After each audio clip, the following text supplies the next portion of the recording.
ಮನೆಯಲ್ಲೇ ಬರೀ 3 ವಸ್ತುವಿನಿಂದ ತಯಾರಿಸಿ ಜಿರಳೆ ಔಷಧಿ. ಎಲ್ಲರೂ ಆಶ್ಚರ್ಯಪಟ್ಟಿಲ್ಲ ಅಂದರೆ ಆಮೇಲೆ ಹೇಳಿ. ಈ ಸೂಪರ್ ಟಿಪ್ಸ್ ತಿಳಿದ್ರೆ ಮನೆಯಲ್ಲಿ ಒಂದು ಜಿರಳೆಯೂ ಇರೋದಿಲ್ಲ.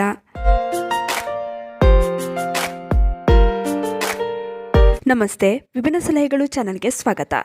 ಮನೆಯನ್ನು ಎಷ್ಟೇ ಸ್ವಚ್ಛವಾಗಿಡಿ, ಜಿರಳೆ ಅಂತೂ ಸರ್ವೇ ಸಾಮಾನ್ಯ.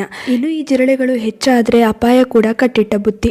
ಜಿರಳೆಗಳು ನಾವು ತಯಾರಿಸಿದ ಆಹಾರದ ಮೇಲೆ ಓಡಾಡಿದರೆ ಫುಡ್ ಪಾಯ್ಸನ್ ಹಾಗೂ ಇನ್ನಿತರ ಆರೋಗ್ಯ ಸಮಸ್ಯೆಗಳು ಎದುರಾಗುತ್ತದೆ. ಸಾಮಾನ್ಯವಾಗಿ ಜಿರಳೆಗಳು ತೇವಾಂಶ ಹಾಗೂ ಕತ್ತಲೆ ಇರುವ ಜಾಗದಲ್ಲಿ ಬೇಗನೆ ಹೆಚ್ಚಾಗುತ್ತದೆ.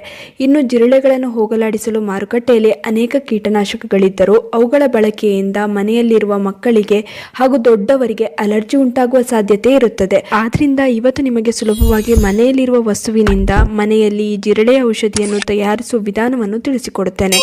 ಈ ಜಿರಳೆ ಔಷಧಿಯನ್ನು ತಯಾರಿಸಿ ಜಿರಳೆ ಬರುವ ಜಾಗದಲ್ಲಿ ಹಾಕಿದ್ರೆ ಸಾಕು, ಜಿರಳೆಗಳು ಒಂದು ಇರೋದಿಲ್ಲ. ಬಹಳ ಬೇಗನೆ ಜಿರಳೆ ಕಾಟದಿಂದ ಮುಕ್ತಿ ಹೊಂದುವುದು ಖಂಡಿತ. ಈ ಜಿರಳೆ ಔಷಧಿಯನ್ನು ತಯಾರಿಸಲು ಮುಖ್ಯವಾಗಿ ಧೂಪದ ಬತ್ತಿ ಅಥವಾ ಸಾಂಬ್ರಾಣಿ ಬೇಕು. ನಾನಿಲ್ಲಿ ಸುಮಾರು 1-2.5 ಧೂಪದ ಬತ್ತಿನ ತಗೊಂಡಿದ್ದೇನೆ. ನೀವು 1-2 ಧೂಪದ ಬತ್ತಿಯನ್ನಾರು ತಗೋಬಹುದು. ಇದನ್ನು ಚೆನ್ನಾಗಿ ಪುಡಿ ಮಾಡ್ಕೊಳ್ಳಿ. ಈ ಪುಡಿಯನ್ನು ಒಂದು ಬೌಲ್ಗೆ ಹಾಕೊಳ್ತಾ ಇದ್ದೀನಿ. ಇವಾಗ ಧೂಪದ ಬತ್ತಿ ಇಲ್ಲ ಅಂತಂದ್ರೆ ನೀವು ಊದ್ ಬತ್ತಿಯನ್ನು ಕೂಡ ಅದನ್ನು ಜಜ್ಜಿ ಪುಡಿ ಮಾಡ್ಕೊಂಡ್ರೆ ಪುಡಿ ಸಿಗುತ್ತಲ್ಲ, ಅದನ್ನಾರು ತಗೊಳ್ಬಹುದು. ಇದಕ್ಕೆ ಸುಮಾರು 2 ಬಿಲ್ಲೆಯಷ್ಟು ಕರ್ಪೂರದ ಪುಡಿಯನ್ನು ಹಾಕೊಳ್ಬೇಕು.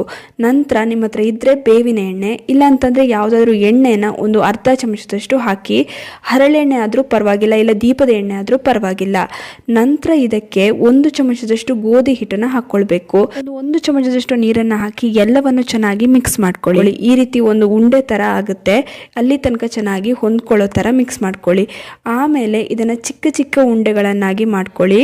ಜಿರಳೆ ಎಲ್ಲಿ ಬರುತ್ತೆ ಆ ಜಾಗದಲ್ಲಿ ಈ ಉಂಡೆಗಳನ್ನ ಇಡಿ. ರಾತ್ರಿ ಹೊತ್ತು ಈ ಉಂಡೆಗಳನ್ನ ತಯಾರಿಸಿ ಇಟ್ರೆ ಜಿರಳೆಗಳು ಇದನ್ನು ತಿಂದು ಸತ್ತು ಹೋಗುತ್ತೆ, ಇಲ್ಲ ಮನೆಯಿಂದನೇ ಓಡಿ ಹೋಗುತ್ತೆ. ಚೂರು ಜಿರಳೆ ಕಾಟ ಮನೆಯಲ್ಲಿ ಇರೋದಿಲ್ಲ. ತುಂಬಾನೇ ಪವರ್ಫುಲ್ ಈ ಔಷಧಿ. ನೀವೇ ನೋಡಿ ಜಿರಳೆಗಳು ಹೇಗೆ ಸತ್ತು ಬಿದ್ದಿದೆ ಅಂತ. ಎಲ್ಲೆಲ್ಲ ಜಿರಳೆಗಳಿರುತ್ತೆ ಆ ಜಾಗದಲ್ಲಿ ಈ ಉಂಡೆಗಳನ್ನು ಇಟ್ಟರೆ ಸಾಕು, ನೆಕ್ಸ್ಟ್ ಡೇ ಜಿರಳೆಗಳೆಲ್ಲ ಸತ್ತು ಬಿದ್ದಿರುತ್ತೆ, ಇಲ್ಲ ಮನೆಯಿಂದನೇ ಓಡಿ ಹೋಗಿರುತ್ತೆ. ಈ ಔಷಧಿನ ಮನೆಯಲ್ಲೇ ತಯಾರಿಸ್ಬೋದು. ಇದರಿಂದ ಬರೀ ಜಿರಳೆ ಅಷ್ಟೇ ಅಲ್ಲ, ನೊಣ, ಸೊಳ್ಳೆ ಯಾವ ಕಾಟನೂ ನಿಮ್ಮ ಮನೆಯಲ್ಲಿ ಇರೋದಿಲ್ಲ. ದುಬಾರಿ ಜಿರಳೆ ಔಷಧಿಗಳನ್ನು ಬಳಸುವ ಬದಲು ಒಮ್ಮೆ ಇದನ್ನು ಬಳಸಿ ನೋಡಿ. ಈ ಧೂಪದ ಬತ್ತಿ ಹಾಗೂ ಕರ್ಪೂರದ ಘಾಟಿಗೆನೆ ಈ ಜಿರಳೆ, ನೊಣ, ಸೊಳ್ಳೆ ಎಲ್ಲನೂ ಓಡಿ ಹೋಗುತ್ತೆ. ಇಲ್ಲಿ ಈ ವಿಡಿಯೋ ಇಷ್ಟವಾಗಿದ್ದರೆ ಲೈಕ್ ಮಾಡಿ, ಶೇರ್ ಮಾಡಿ. ನಿಮ್ಮ ಅನಿಸಿಕೆ ಅಭಿಪ್ರಾಯಗಳನ್ನು ಕಾಮೆಂಟ್ ಸೆಕ್ಷನಲ್ಲಿ ತಿಳಿಸಿ. ನೀವಿನ್ನೂ ವಿಭಿನ್ನ ಸಲಹೆಗಳು ಚಾನಲನ್ನು ಸಬ್ಸ್ಕ್ರೈಬ್ ಮಾಡ್ಕೊಂಡಿಲ್ಲ ಅಂದರೆ ದಯವಿಟ್ಟು ನಮ್ಮ ಚಾನಲನ್ನು ಸಬ್ಸ್ಕ್ರೈಬ್ ಮಾಡ್ಕೊಳ್ಳಿ. ಹಾಗೆ ಪಕ್ಕದಲ್ಲೇ ಇರುವ ಬೆಲ್ ಬಟನನ್ನು ಕ್ಲಿಕ್ ಮಾಡಿ. ಧನ್ಯವಾದಗಳು.